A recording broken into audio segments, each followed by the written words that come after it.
Easter Sunday, 1992. In the peaceful suburbs of Fresno, California, the Ewell family home stood quiet, too quiet. When police entered the mansion, they discovered a scene that would haunt them for decades.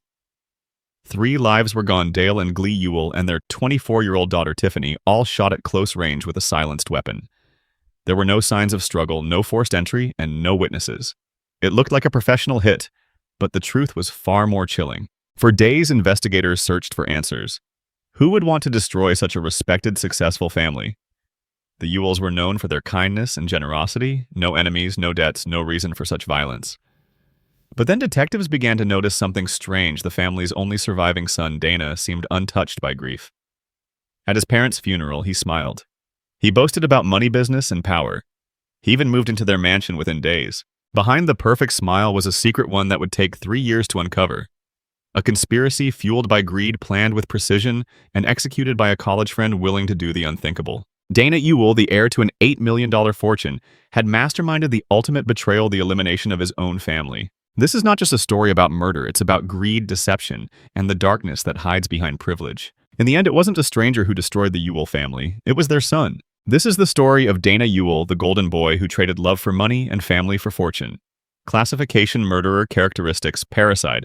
Plot to inherit the family's $8 million estate. Number of victims: 3. Date of murders: April 19, 1992. Date of arrest: March 1995. Date of birth: January 28, 1901. Victims profile: his father, Dale Ewell, 59, his mother, Glee, 57, and his sister, Tiffany, 24. Method of murder: shooting. 9mm pistol with a homemade silencer. Location: Fresno, Fresno County, California, USA. Status: sentenced to life in prison without parole on May 12, 1998. Dana Ewell, born January 28, 1971. Fresno, California, is an American convicted triple murderer, sentenced to 3 life sentences for ordering the killing of his mother, father, and sister in 1992. Murder case. Dana Ewell's father, businessman and multimillionaire Dale Ewell, his mother, Glee née Mitchell, and his older sister Tiffany were murdered so he could access the family fortune.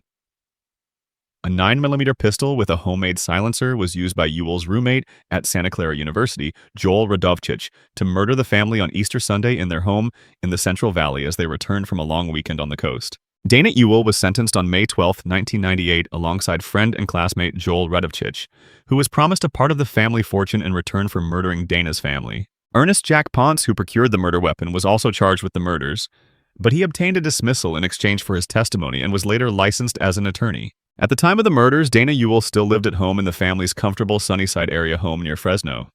In his freshman year at San Joaquin Memorial High School, Ewell claimed his goal was to be a multi-millionaire by age 25, but at age 21 he was still being supported by his parents.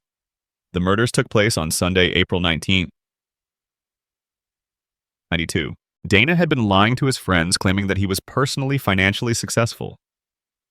Dana claimed to be a stock market whiz, and he also claimed to own his own airplane transport company. Dana's father found out that his son had been going around lying and bragging. Dana's father told him that he was getting cut off financially that summer when he was expected to graduate from Santa Clara University. Dana was angry, and this is what led him to plot the murders. Although ironically, it was ultimately revealed to Dana during the reading of his father's will that his father instructed that the family fortune be given to Dana, but in installments. Ewell's furious reaction to not gaining his full inheritance and his lack of grief over the deaths of his parents and sister led to his uncles informing investigators about the possibility that Dana was behind the murders. Fresno County Assistant District Attorneys James Opliger and Jeffrey Hammerschmidt prosecuted Ewell and Radovchich in a jury trial that took more than 8 months. Ewell and Radovchich are serving life sentences without the possibility of parole. Their appeals have all been denied and exhausted. Ewell is housed in the Protective Housing Unit of California State Prison Corcoran.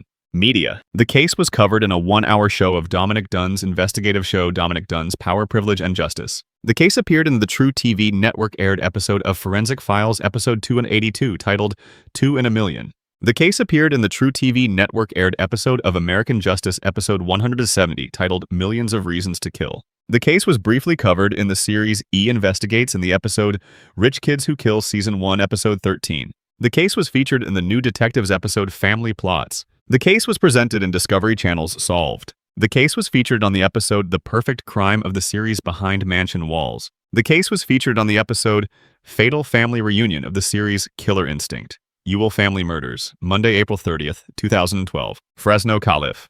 KFSN. A well-known and Fresno family was murdered 20 years ago in one of the most notorious crimes anywhere. In 1992, Dana Ewell had his college friend Joel Radovich kill his family and stood to inherit millions. In 1998, he was sentenced to life in prison with no chance at parole. Ewell is currently locked up at Corcoran State Prison. Action News has uncovered some new details about the case and the questions about this crime that have never been answered. 20 years after the most complicated case of his young career, former Fresno County homicide investigator Chris Curtis still remembers nearly every detail of the triple murder case. He says only the second victim, Glee Ewell, caught a glimpse of the killer, a man who was her son's guest in the house just a month before. Curtis said the shooter actually went and straddled her and shot her at close range. Former prosecutor Jeff Hammerschmidt said, "I'm sure when she saw who it was, she knew her son was murdering her. Shaved, hairless from head to toe and lying on a plastic sheet. Joel Radovich left behind no DNA and no shell casings behind as he murdered Glee Dale and Tiffany Ewell on Easter in 1992. Dana Ewell stood to gain the most from the deaths, becoming the sole heir to an $8 million fortune. But the 21-year-old soon discovered he'd have to wait 9 years before controlling most of the money. Hammerschmidt said, "When the will was read, he pounded his fist and said, 'How could my father do that to me?' And maybe his father was wondering the same thing, how his son could do that to him." Jeff Hammerschmidt was the junior prosecutor in the murder trial. He traced activity in Ewell's 47 bank accounts to prove he was funneling money to Radovich, a person he claimed to barely know. A complicated timeline covering the length of a hallway also outlined their contacts. The 12 people who found both suspects guilty of the 3 murders have rarely spoken about the case. But now, jury foreman Mike Elder tells Action News jurors could sense Ewell was an evil man. "Dana actually scared people," Elder said. "They would look over at him and he had this look on his face. You just thought any minute these horns were going to come up." And although they believed Joel Radovich shot and killed Ewell's parents, jurors sympathized with the triggerman. They saw him as a broken being, someone Dana Ewell simply used as means to an end. Joel's attorney, Phil Cherney, says similar emotions spilled from Santa Clara University students forced to testify in court. What would happen is they would come in and look at Joel and start crying. The case initially targeted a third defendant, the man who admitted to buying the murder weapon and later burying it. Prosecutors gave Ernest Jack Ponce immunity in exchange for his testimony, but Elder says the jury didn't trust what Ponce said. He described the murders in great detail, but too much detail for some, and Elder thinks he had a Freudian slip while talking about how Dale Ewell died. Elder explained he was supposedly saying this from the standpoint of Joel, but he said, "And I saw the eye," and then corrected himself. In fact, several jurors believed Radovich was not alone at the Ewell house. But because of his immunity, they couldn't stop Ponce from walking away a free man. Elder said, I wouldn't say every juror. I couldn't guarantee every juror thought he was there. I can only say that most of them did." Hammerschmidt says he thought Ponce was truly in the dark about the murders until Radovich laid out the details. Ponce even passed a lie detector test. 2 decades later, he is an attorney in Orange County. He never responded to our repeated requests for comment on the case. His true role may always remain a mystery, but it's not the only one surrounding the killers. Prosecutors couldn't prove that Dana and Joel had also targeted the Ewell family member, who was most vocal about suspecting Joel after the murders, a grandfather in Ohio. Hammerschmidt said his grandfather ended up dying as a result of an explosion in his basement, and there was evidence that Joel Radovich was in Ohio around that same time. Detectives also suspected Ewell of trying to have Radovich kill his grandmother. Without any of that evidence, jurors couldn't reach a unanimous decision on whether the killers should be put to death. Both men have now exhausted their appeals and will die in prison. Instead of becoming a millionaire, Dana Ewell is isolated at Corcoran State Prison. His uncle tells Action News he'd rather forget Dana even exists while the victims live on in his memories. Together forever, May 13, 1998. Fresno. The son of a prominent Fresno family was convicted Tuesday of murdering his parents and sister with the help of a college dorm mate in a plot to inherit the family's $8 million estate. After 11 days of deliberations, a Fresno County Superior Court jury found that 26-year-old Dana Ewell hired his college friend Joel Radovich to kill his family so they could split the family's fortune. Both were found guilty in the murders of Dale Ewell, 59, his wife Glee, 57, and their daughter Tiffany, 24. The conviction of both men on 3 counts of first-degree murder in the 1992 slangs means that they are eligible for the death penalty. During the 4-month trial, prosecutors had argued that Ewell and Radovich wanted to be millionaires by the time they turned 25. The victims were shot to death in their Fresno home on Easter, just after returning home from a trip to the coast. Dana Ewell, then 21, remained at the coast to have dinner with his girlfriend's family, including her FBI agent father. Despite that alibi, Fresno County Sheriff's investigators said Dana Ewell was the prime suspect from the start. However, he and Radovich weren't arrested until 1995 after a friend of Radovich gave a detailed account of the killings that he said he learned from Radovich. The friend Ernest Jack Ponce testified in court that Radovich, now 27, told him that Tiffany Ewell was the first victim to be shot. He said she walked by the room he was waiting in and he shot her. He said he shot her in the head, Ponce said. He testified that Radovich shot the mother several times, then changed magazines in the gun and put on fresh gloves while waiting for Dale Ewell to come home.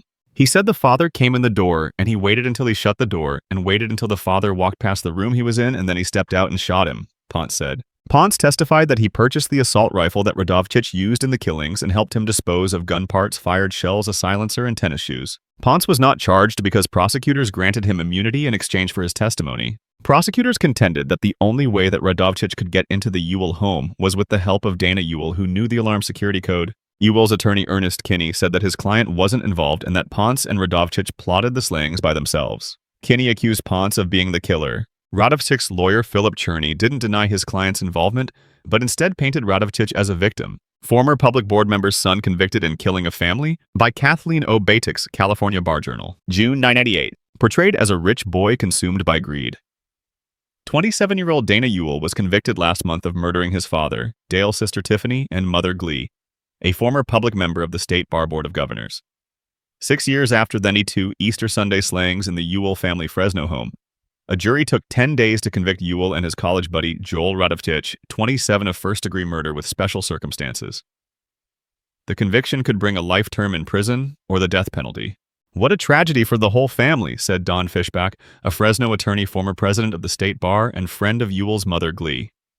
"First 3 people died, and now a bright young man has been convicted." Fishbach complimented the jury, however, saying it was a diligent group of people and they worked hard. Fresno's most sensational trial in recent memory culminated with the convictions after more than 4 months of testimony and more than 100 witnesses. The bodies of Glee, 57, her husband Dale, 59, and their daughter Tiffany, 24, were found by the family's cleaning woman and a neighbor who had been called by Dana to check the home when he couldn't reach his parents after Easter. Fresno County Sheriff's detectives were initially baffled by the murders, noting that it appeared the Ewell home had been ransacked in an attempt to make the killings look like the result of a botched burglary. Following a long and tedious investigation, detectives arrested both men in 1995, suspecting that Dana convinced Radovich to kill his family with the intent of gaining control of and splitting his $8 million inheritance. Since the arrest, the Ewell fortune has fallen to about $5 million after payment of estate taxes. Dana's conviction prevents him from claiming the inheritance, which will be split among relatives. The case became exceedingly complicated, involved a multitude of lawyers, probate issues, and complex financial transactions.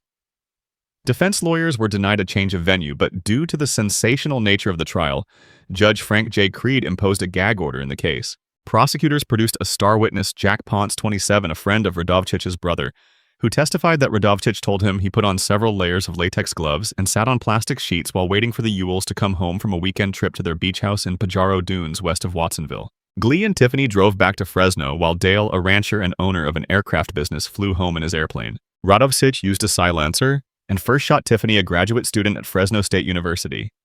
Then Glee was shot 4 times. Glee's body was found with her arm shielding her eyes. Dale was shot once from behind as he walked into the house from the garage a while later. At the time of the murders, Dana was having dinner in Morgan Hill with his girlfriend Monica's family, including her FBI agent father, John Zent. Also called to testify during the trial were Dana's uncles, Dale's brothers, who said Dana was upset when he later learned his parents' will was structured to release half of the estate when he was 30 and the remainder when he turned 35. A decision was made to try Ewell and Radovich together. Prosecutors James Opliger and Jeffrey Hammerschmidt presented enough evidence to convince the jury that both defendants were guilty of the murders. Neither defendant took the stand. Prosecutors showed the jury that Radovich's AT-9 rifle was used in the slayings and that the bullets most likely came from a 20-year-old box of ammunition from Dale's nightstand. At the same time Ewell and Radovich were arrested, Radovich's brother Peter and his friend Ponce also were arrested in connection with the case. Ponce agreed to testify for the prosecution in exchange for immunity.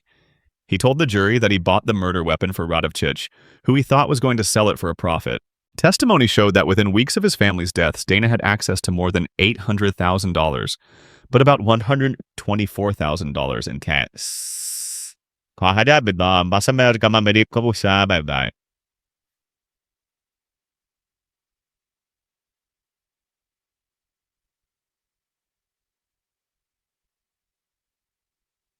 I be accountable. Sorry to pay him for that.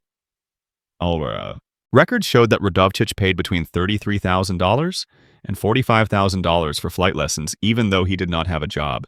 Ewell was a well-known civic activist in Fresno who served from 1985-91 on the Bar Board of Governors, May 1997. 5 years after the brutal murder of former state Bar Board of Governors member Ewell, a prime suspect, her son, sits in jail awaiting trial. Dana Ewell, 26, and his college buddy Joel Radovchich, 26, were arrested 2 years ago and have pleaded innocent to the charges that they killed Ewell, 57, her husband Dale, 59, and their daughter Tiffany, 24, on Easter Sunday in 1992. The case has become exceedingly complicated, involving a multitude of lawyers, millions of dollars probate issues, and complex financial transactions. In the latest development, all parties involved are awaiting a ruling from the 5th District Court of Appeal in Fresno on suppression issues and whether or not Ewell and Radovchich can be tried separately. That ruling could come any day or as far away as July, says Jeff Hammerschmidt, one of the prosecutors in the case. Meanwhile, in commenting on the multitude of delays, Hammerschmidt said, "Investigation of the case has generated 700 pages of sheriff's reports and at least 1,000 pages from his office. Because this is a death penalty case.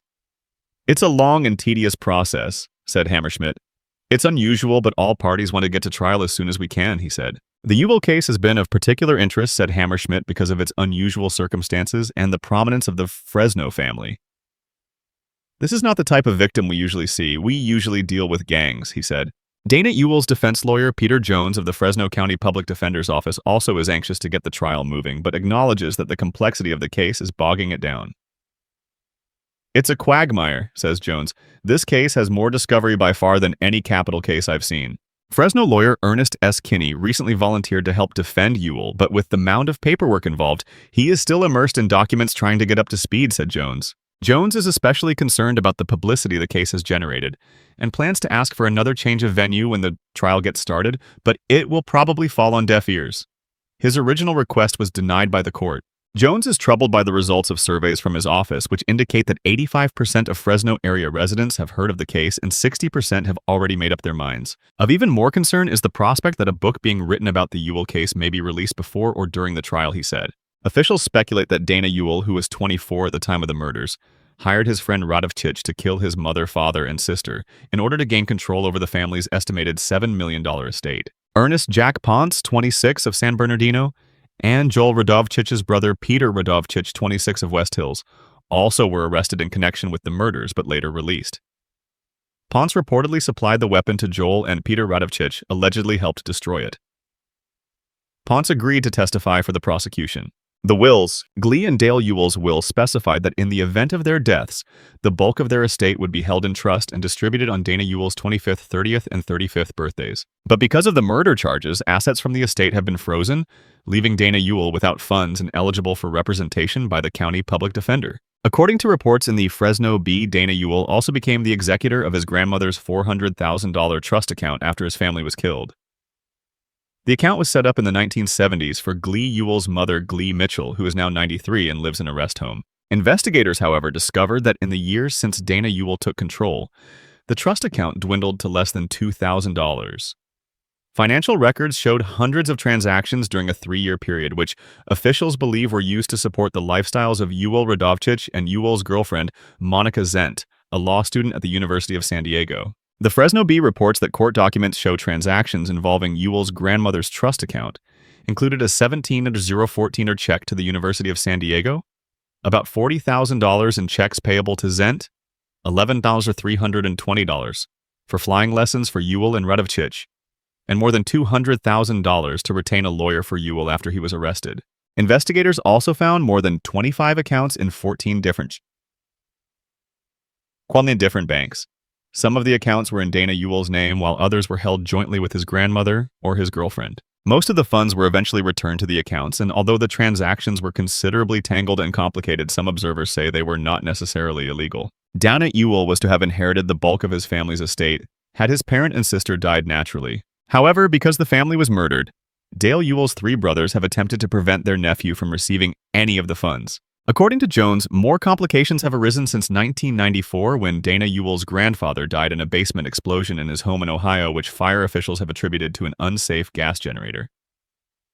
Meanwhile, his estate is still unsettled. The Ewell family spent Easter weekend 1992 at their vacation home in Pajaro Dunes, a coastal development outside Watsonville. On that Sunday, Glee and Tiffany, a graduate student at Fresno State University, drove back to their Fresno home while Dale returned in his airplane. Dale was a rancher and owner of Western Piper Sales, Inc., selling general aviation aircraft. Sheriff's officials believed the killer was in the Ewell home and shot Glee and Tiffany when they arrived.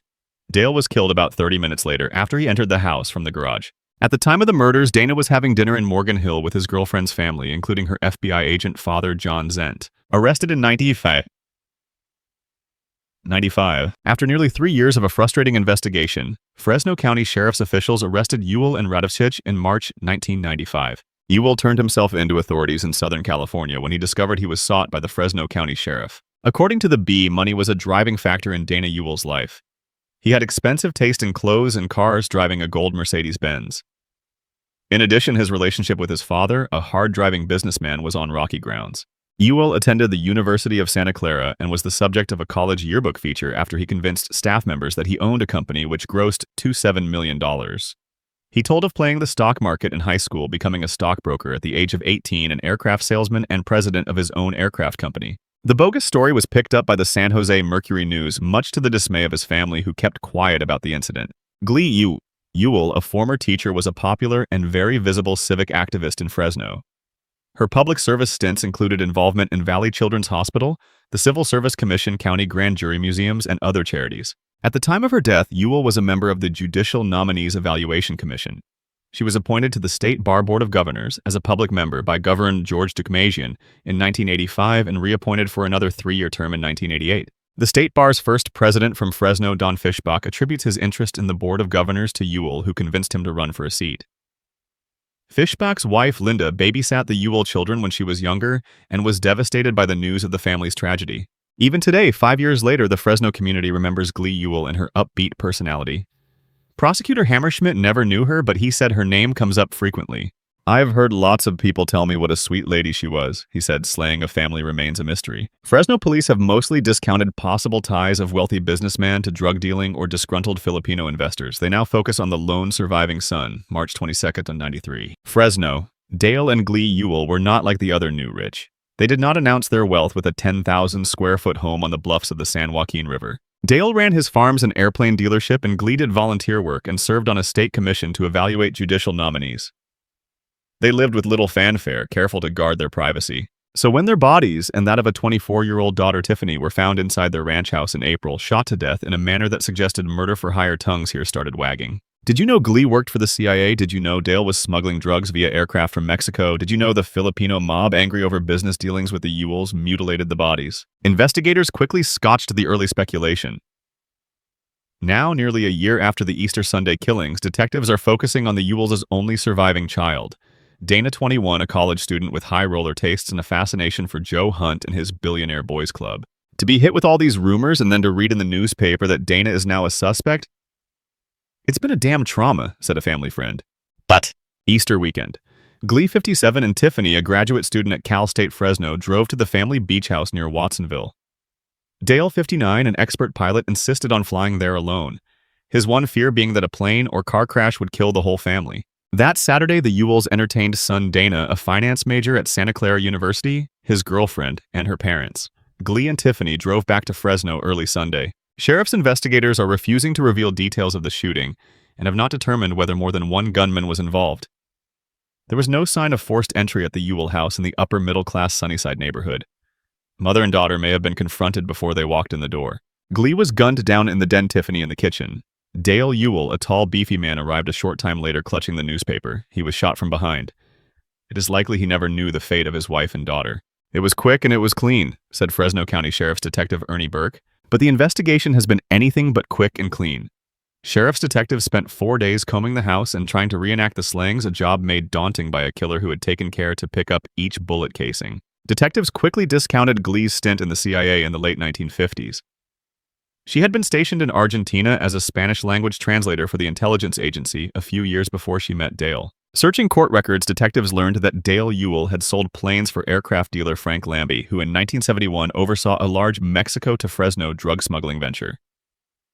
Lambie was jailed, and Ewell took over his dealership. Investigators pursued the theory that bad blood still existed between Lambie and Ewell. They also speculated that Ewell might have been involved in the ring and more recent drug smuggling. "We've pretty much ruled out any fallout from the old Lambie ring," said Detective John Souza. "And as far as we can tell, Ewell's fortune came from hard work and shrewd investments in farming. He didn't need drug smuggling." But wealth did not stop Ewell from occasionally crossing the line to make a quick buck. Court records show he once lied about the sale price of a plane to pocket an extra $2,500 from the owners. Court files here are thick with lawsuits involving his business ventures. In particular, detectives wonder what role Ewell may have played in a residential and golf course development headed by his younger brother Ben. The project, plagued by problems, has absorbed millions of dollars in overseas cash, much of it raised by Filipinos once tied to the corrupt Ferdinand Marcos regime. If something did go sour between the Filipinos and the Ewells, why kill Glee and Tiffany? Souza asks. It doesn't add up. That leaves burglary gone bad or a theory involving Dana Ewell, the sole heir to an $8 million estate. The day of the murder, Dana was in the Bay Area with his girlfriend, her mother, and her father, who is an FBI agent in San Jose. The Ewells' housekeeper discovered the bodies 2 days later after Dana called a neighbor in Fresno saying he had been unable to reach the family by phone. He contributed half of the $50,000 reward fund and then, sensing he was a target, hired a criminal attorney. Lawyer Richard Berman said he and his client are not discussing the case with reporters. In a letter to sheriff's officials, Berman said Dana adamantly denies any participation in this heinous crime. Investigators are also being tight-lipped, publicly saying only that the son has not been ruled out as a suspect. And yet it is clear that Dana Ewell has become the main focus in recent months. Detectives traveled to Southern California and Utah and spent a week at Santa Clara University trying to glean information about Ewell and a college buddy, Joel P. Radovich, a San Fernando Valley native who dropped out of sight after being questioned. Investigators said they are trying to find Radovich to question him again. Family and friends say they hope that authorities clear Dana, but even they have been confounded by his behavior in recent years. They say he grew enamored of Hunt and the Billionaire Boys Club after watching a TV movie about the young Southern Californians whose efforts to make a fortune in the commodities market ended in 2 murders. 18 months before the Fresno murders, the San Jose Mercury News printed a front-page feature on Dana Ewell headlined, "Teen Mogul Tries for Normal College Life."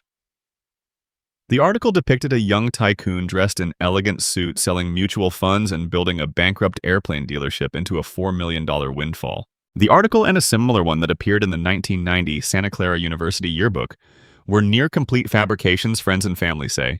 Dana Ewell had credited himself with his father's lengthy accomplishments, but in truth, he had no role in the family business. "It's like his father didn't exist," said a former business associate. The courtroom was silent as the verdict was read. Guilty on all counts. 6 years after the Easter Sunday massacre that stunned Fresno, Dana Ewell, once the golden boy of privilege and promise, was sentenced to life in prison without parole. Sitting beside him was his college friend Joel Radovich, the man who pulled the trigger in exchange for money and loyalty.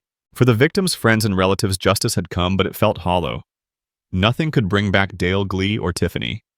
A successful father, a devoted mother, a loving sister, all gone because of a son's greed. Even behind bars, Dana Ewell maintains his innocence. He's now in his 50s, serving a life sentence, still refusing to accept responsibility for the crime that destroyed his family. The Ewell mansion has long since changed hands, but in Fresno, the story still lingers, whispered in classrooms, revisited in documentaries analyzed by criminologists as a textbook case of narcissism and calculated betrayal. How does a person reach the point of plotting the deaths of those who gave him everything? Was Dana born without empathy? Or did something inside him break under the weight of expectation and entitlement? In the end, the Ewell murders remind us that darkness doesn't always wear a mask. Sometimes it wears a smile and lives right inside the home. Tell us what you think.